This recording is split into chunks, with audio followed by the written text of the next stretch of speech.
Chers apprenants, en cette période de confinement, le gouvernement, à travers les ministères sectoriels de l'éducation et de la formation, vous invite à suivre vos enseignants dans des séances de rappel de cours, exercices et devoirs, matière par matière, sous la supervision pédagogique des directeurs d'enseignement et des inspecteurs spécialisés dans leur discipline. Ces rappels de cours sont mis à votre disposition à travers les radios, les télévisions et les applications web. En cette période de Covid-19, suivez les cours, faites vos exercices et continuez d'apprendre vos leçons en attendant le retour à l'école.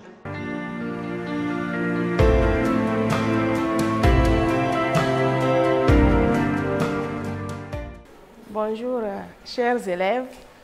Je suis Essor Tahama, professeur de philosophie au lycée Les Plages. Aujourd'hui, nous allons réviser le chapitre conscience et inconscient.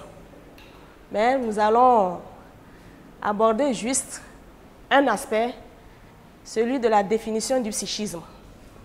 Mais avant toute chose, nous allons revenir à l'exercice de maison que mon collègue avait donné la dernière fois. Il avait parlé du langage et communication, spécialement la spécificité du langage humain et les rapports entre le langage et la pensée. L'exercice de maison disait ceci: toute communication est-elle langage? Après tout ce que vous avez eu à suivre la dernière fois, la réponse à cette question est simple. Il suffit d'aborder le problème du rapport entre le langage humain et la communication animale. Et aborder le sujet comme suit. Parler d'abord du prétendu langage animal et ensuite montrer que le langage appartient à l'homme spécifiquement. Donc, sur ce, on passe à la révision du jour.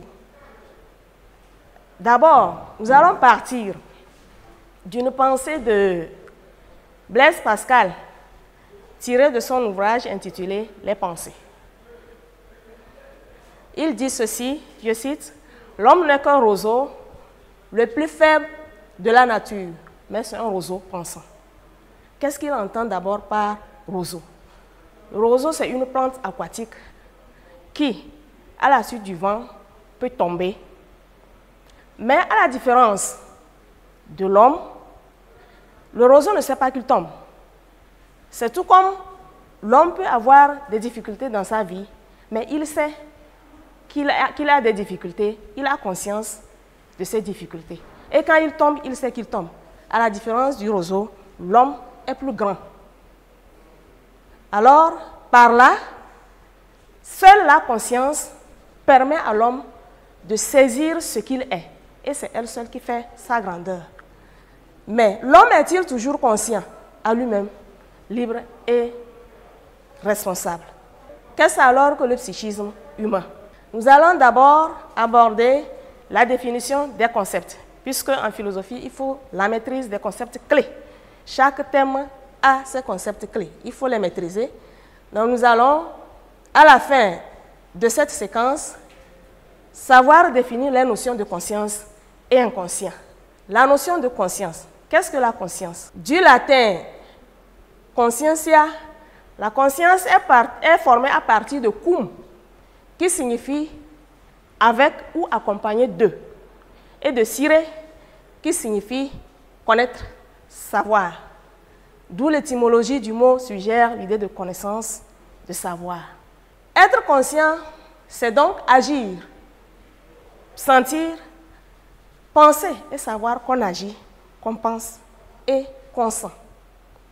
La conscience se définit alors comme la connaissance immédiate qu'a le sujet de lui-même.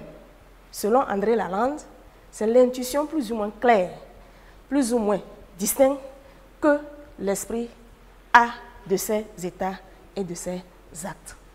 On distingue par là deux types de conscience, la conscience psychologique et la conscience morale. La conscience psychologique est la capacité qu'a l'esprit humain de savoir qu'il pense, qu'il parle ou agit lorsqu'il parle pense et agit. C'est donc une connaissance directe que le sujet a de lui-même et des objets extérieurs qui l'entourent, quels qu'ils soient.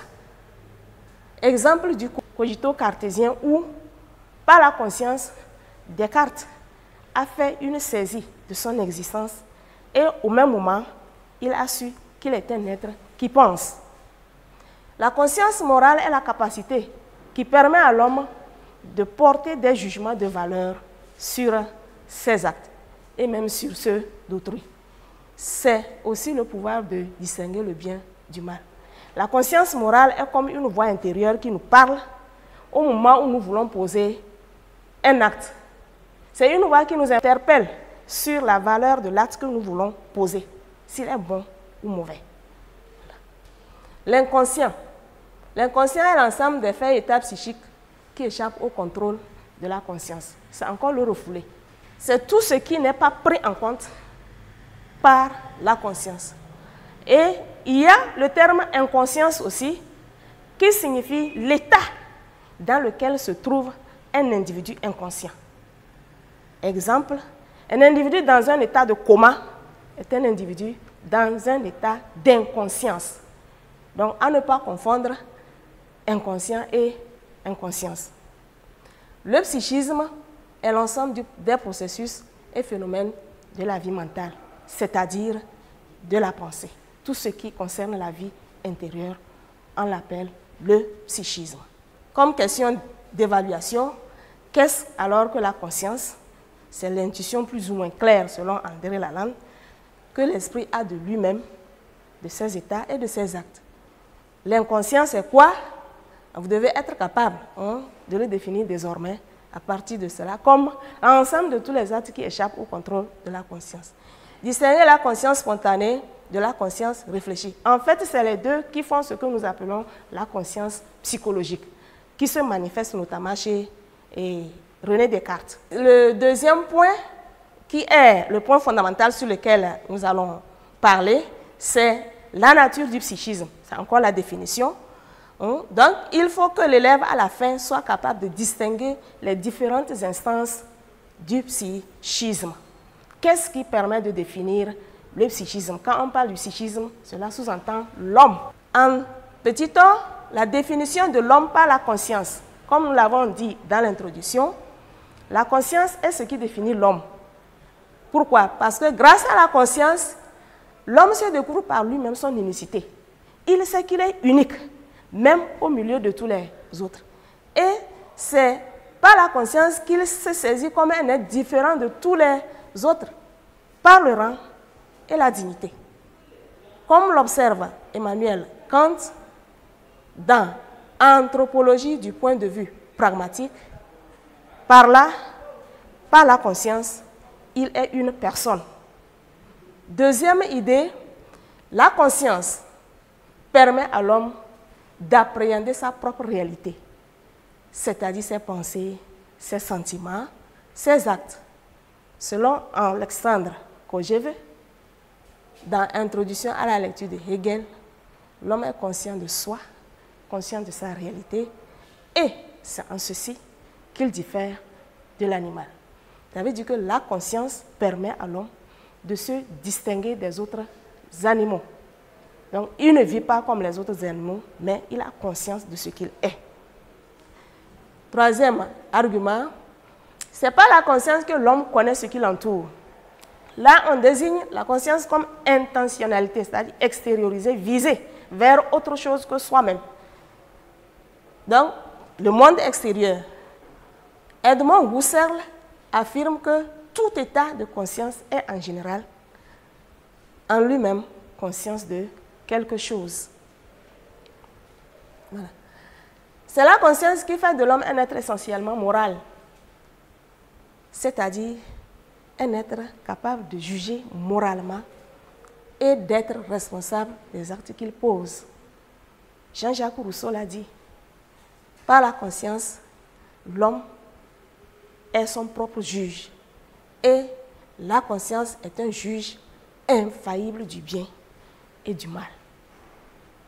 Mais nous constatons qu'il y a certains actes dans la vie de l'homme que lui-même n'arrive pas à maîtriser.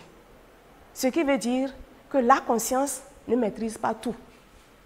Il y a un inconscient profond qui le gouverne et qu'il faut déceler le sens. Donc nous constatons que dans la définition du psychisme, l'homme se trouve être le siège des manifestations psychiques qui échappent à sa conscience. Dès lors, il se trouve que l'existence de l'inconscient en celui-ci est ce par quoi il accède à l'intelligibilité de certains phénomènes apparemment irrationnels dans la vie psychique. Par exemple, le sens des rêves ne se révèle pas au sujet conscient de façon immédiate. Un rêve, après, doit être analysé pour comprendre ce qui a provoqué ce rêve-là. Dans son ouvrage intitulé « L'interprétation des rêves », Sigmund Freud affirme, pour bien comprendre la vie psychique, il est indispensable de cesser de surestimer la conscience. Il faut cesser de dire que seule la conscience définit l'homme, parce qu'il est aussi le siège des manifestations inconscientes. La conscience est impropre à connaître l'origine profonde de tous les états, pensées et actes. De par son pouvoir limité, la conscience est condamnée alors à jouer un rôle secondaire dans la vie psychique. Selon Freud, les données de la conscience sont extrêmement lacunaires. Il y a beaucoup de choses qui manquent à la conscience. L'inconscient se manifeste alors par le phénomène du refoulement. Qu'est-ce que nous entendons par refoulement? C'est un processus psychologique par lequel les désirs jugés inacceptables par la censure morale sont repoussés vers l'inconscient. Et généralement, c'est ce refoulement des désirs qui provoque très souvent des psychoses, des maladies mentales chez les sujets. En effet, dans la vie quotidienne, il arrive que certains actes que l'on pose soient le cadre d'expression d'un désir, d'une idée ou d'une intention refoulée. Tel est l'exemple du lapsus lingueux produit par le président d'une assemblée qui, au lieu de dire, je cite, « Je déclare la séance ouverte », dit « Je déclare la séance close ». Ça veut dire quoi? L'analyse de ce lapsus est pleine de sens. Pourquoi? Parce qu'à supposer que c'est un président d'une assemblée politique, il doit ouvrir la séance pour donner la place peut-être à un adversaire non désiré. Mais son intention ou bien son refus intérieur d'accorder la parole à celui-ci peut l'amener à extérioriser inconsciemment ce désir par la parole. Donc, au lieu de dire « je déclare la séance ouverte », il dit « je déclare la séance close ». Intention de refuser la parole à son adversaire. Voilà.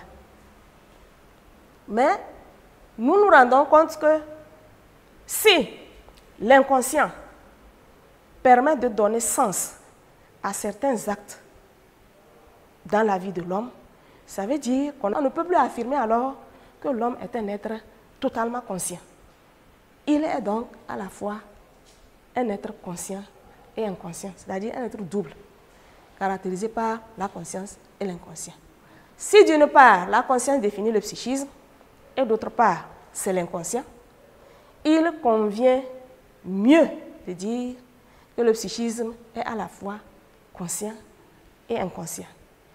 Pourquoi? Parce que l'homme peut être conscient des actes qu'il a posés, mais ignorer les causes profondes qui l'ont poussé à poser l'acte.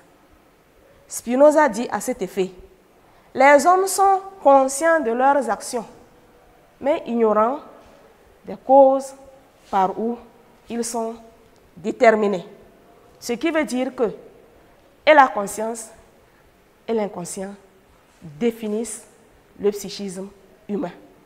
Le psychisme humain est donc irréductible à la conscience ou à l'inconscient. Dans l'esthétique, Hegel dit « l'homme n'est pas tout à fait clair ni tout à fait obscur à lui-même ». Alors,